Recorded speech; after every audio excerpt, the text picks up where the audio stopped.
Le passage d'aujourd'hui est Éphésiens chapitre 1, versets 7 à 14. Lisons ensemble. En lui, nous avons la rédemption par son sang, la rémission des péchés, selon la richesse de sa grâce, que Dieu a répandue abondamment sur nous par toute espèce de sagesse et d'intelligence, nous faisant connaître le mystère de sa volonté, selon le bienveillant dessein qu'il avait formé en lui-même, pour le mettre à exécution, lorsque les temps seraient accomplis, de réunir toutes choses en Christ, celles qui sont dans les cieux et celles qui sont sur la terre. En lui, nous sommes aussi devenus héritiers, ayant été prédestinés suivant la résolution de celui qui opère toutes choses d'après le conseil de sa volonté, afin que nous servions à la louange de sa gloire, nous qui d'avance avons espéré en Christ. En lui vous aussi, après avoir entendu la parole de la vérité, l'évangile de votre salut, en lui vous avez cru, et vous avez été scellés du Saint-Esprit, qui avait été promis, lequel est un gage de notre héritage, pour la rédemption de ceux que Dieu s'est acquis, à la louange de sa gloire. Amen. La doctrine du salut par la foi seule est l'une des doctrines fondamentales du christianisme. Cependant, il nous faut réfléchir à la signification de la foi dont il est question ici. Dans l'Église, nous utilisons souvent l'expression « la vraie foi » et nous l'employons fréquemment pour qualifier l'intensité de notre croyance en Dieu. Ainsi, nous disons souvent « cette personne a la foi » ou « cette personne a une foi faible ». À travers ces perceptions, la foi peut être comprise comme le degré de piété qu'un individu a accumulé et développé devant Dieu. Ainsi, l'idée que l'on peut atteindre le salut par une foi personnelle forte, une foi personnelle sainte, une piété bien établie, s'est insidieusement installée dans notre conscience. Mais cette pensée est erronée. C'est une pensée hérétique. Il peut sembler naturel de concevoir le salut comme une récompense pour la piété que nous avons accumulée, mais telle n'est pas la doctrine chrétienne. La doctrine du salut par la foi seule exclut tout effort ou mérite humain. La devise « par la foi seule » ne désigne pas la foi, les mérites ou les efforts de l'homme, mais bien la fidélité, la grâce et l'amour de Dieu, qui n'abandonne pas le pécheur. Le verset 7 de notre texte en témoigne. Il dit en effet ceci. En lui, nous avons la rédemption par son sang, la rémission des péchés, selon la richesse de sa grâce. Amen. Nous sommes ceux qui ont été appelés en Christ, selon le dessein de Dieu, qui nous a prédestinés avant la fondation du monde. Mais la seule voie pour recevoir le pardon des péchés est le salut et l'effusion de son sang, un don découlant de la richesse de sa grâce. Le sang précieux du Christ. Y a-t-il ici place pour nos mérites et nos efforts? Absolument aucune. Seule la grâce et l'amour infini de Dieu y trouvent leur place. Vous avez sans doute déjà entendu le mot « rédemption » lors d'un sermon. Sur les marchés où l'on vendait autrefois les esclaves, la rédemption consistait à payer un prix pour racheter quelqu'un et le libérer. En un mot, cela signifie que Dieu nous a rachetés, nous qui étions esclaves du péché, au prix du sang du Christ, et nous a libérés du joug du péché. Cela signifie que notre salut nous est donné par la pure grâce de Dieu. Cependant, Paul qualifie cet événement du salut de mystère. Le verset 9 le dit clairement. Nous faisant connaître le mystère de sa volonté. Un mystère est, par définition, une chose cachée, que nul ne peut connaître aisément. C'est un secret que Dieu seul connaît, mais il nous a accordé la sagesse et l'intelligence pour que nous puissions comprendre le mystère qui conduit au salut. En effet, n'importe qui peut-il croire cela? Peut-on y croire simplement en connaissant toutes les doctrines sur le salut? Absolument pas. Même si l'on sait doctrinalement qui est Dieu, qui est Jésus, ce qu'est le péché et qui nous sommes, cela ne suffit pas pour croire. Pourquoi? Parce que c'est un mystère. Ce n'est que lorsque celui qui a caché le mystère nous le révèle, nous le dévoile, que nous pouvons le comprendre et y croire. Par conséquent, le salut relève entièrement de la grâce de Dieu. Dieu nous a prédestinés avant la fondation du monde, nous a placés en ce temps et en ce lieu, et nous a fait comprendre le merveilleux mystère du salut en Jésus-Christ. Le texte appelle cela le plan divin, pour l'accomplissement des temps. J'espère que nous n'oublierons pas cette vérité. Puisse la profonde gratitude pour ce plan divin ne jamais nous quitter. Dieu a formé un projet pour nous avant la fondation du monde. Il nous a placés sur cette terre au temps qu'il a choisi, et il nous a révélé le mystère du salut par la foi en Jésus.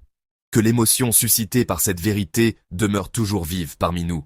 C'est une vérité fondamentale, mais que nous semblons souvent oublier. Même lorsque la vie est difficile, accablante et insupportable, si nous nous souvenons de cela, nous pouvons surmonter toute épreuve. Si Dieu m'a prédestiné, m'a choisi et m'a appelé à vivre en Jésus-Christ, De quoi aurais-je peur? Puissions-nous tous vivre en nous souvenant, en toute situation, de ce plan divin pour l'accomplissement des temps. Alors, pourquoi Dieu nous a-t-il fait connaître ce mystère? Confieriez-vous le code secret de votre compte en banque à n'importe qui? Donneriez-vous le code d'accès de votre maison au premier venu? Non. Un secret aussi important n'est révélé qu'à des personnes de confiance, dans des circonstances exceptionnelles. Il en va de même pour la raison pour laquelle Dieu nous a fait connaître ce mystère du salut. S'il nous a révélé ce mystère, c'est parce qu'il a un dessein précis pour nous. Le verset 10 nous en révèle le but. Le verset 10 l'énonce ainsi. Pour le mettre à exécution lorsque les temps seraient accomplis, de réunir toutes choses en Christ, celles qui sont dans les cieux et celles qui sont sur la terre. Amen. Le but est que toutes choses, dans les cieux et sur la terre, soient réunies en Christ. Cette expression, réunir toutes choses en Christ, signifie former une seule communauté, un seul corps dont Christ est la tête. La raison pour laquelle Dieu a révélé ce mystère du salut aux saints est que toute la création soit unie en Christ. Quel sens cette expression « réunir toutes choses » pouvait-elle avoir pour les saints d'Éphèse qui lisaient cette lettre? Premièrement, cela signifiait l'unité des Juifs et des gentils.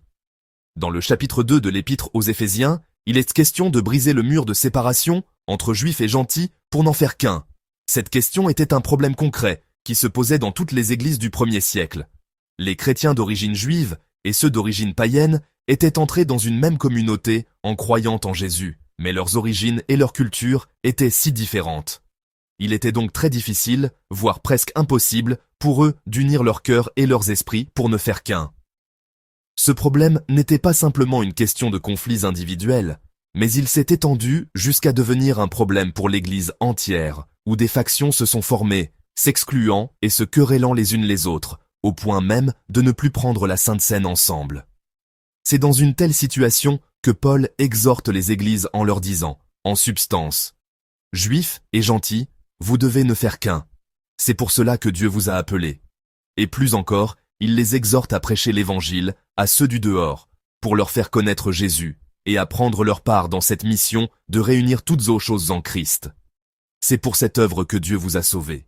L'exhortation de l'apôtre Paul nous amène à réfléchir sur notre foi. La raison pour laquelle Dieu nous a sauvés est de réunir toutes choses en Christ. La direction et le but de notre foi doivent donc être orientés vers cet objectif. Notre foi ne doit pas se limiter à la recherche d'une paix intérieure, à l'exaucement de nos prières ou au développement de notre piété personnelle. Ce travail sur nous-mêmes n'est qu'un point de départ. Ce n'est que le début d'un long voyage vers le royaume de Dieu. Notre foi doit nous porter au-delà de ce point de départ. Nous devons abandonner une vie centrée sur notre piété et notre paix personnelle pour nous unir aux autres membres de l'Église et tendre vers une unité parfaite. De plus, nous devons vivre dans le monde avec un cœur plein de compassion et de sollicitude pour toute la création. C'est la raison pour laquelle Dieu nous a fait connaître le mystère du salut. Une telle vie est une vie à la louange de la gloire de Dieu.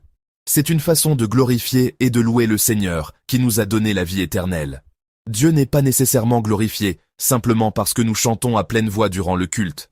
Ce n'est pas parce que nous nous exerçons à produire de beaux sons ou à maîtriser un instrument que Dieu agrée notre louange. C'est lorsque nous œuvrons à l'unité entre tous, selon le dessein pour lequel il nous a révélé son mystère, que Dieu agrée notre vie comme une louange à sa gloire. Dans le verset 6 que nous avons lu hier, ainsi que dans les versets 12 et 14 de notre texte d'aujourd'hui, revient une même expression, à la louange de sa gloire. En fin de compte, la raison pour laquelle Dieu nous a sauvés est de faire de nous cette louange à sa gloire. Cette louange à sa gloire, c'est vous et moi devenant un. C'est l'Église et le monde réalisant leur unité dans le Seigneur. C'est toute la création trouvant son unité en lui. Lorsque nos vies sont consacrées à cette œuvre, Dieu les agrée comme un sacrifice de louange, un sacrifice vivant, et à travers elle, il réalise la vision de son royaume. Le texte d'aujourd'hui nous révèle une vérité extraordinaire. À première vue, elle peut sembler évidente, familière, presque banale. Mais cette vérité est en réalité un mystère. On ne peut la comprendre que si Dieu nous en fait la grâce. Et c'est seulement par cette même grâce que nous pouvons détourner notre regard de nous-mêmes pour le tourner vers les autres et vers le monde. En priant, en cette aube nouvelle, demandons cette grâce. Prions pour recevoir cette grâce, car c'est elle seule qui nous permet de comprendre plus profondément l'amour de Dieu qui nous a sauvés et d'en être reconnaissants. Prions aussi pour recevoir cette grâce, car c'est elle seule qui nous rend capables d'aimer vraiment notre prochain et le monde, de nous consacrer à la réconciliation des communautés brisées et d'accomplir ainsi notre mission d'unité par l'Évangile. Ainsi, nos vies deviendront des vies qui œuvrent à l'unité de toute la création. Dieu recevra nos prières et nos vies comme une louange à sa gloire et nous conduira avec fidélité. Je prie sincèrement que cette grâce soit avec nous tous.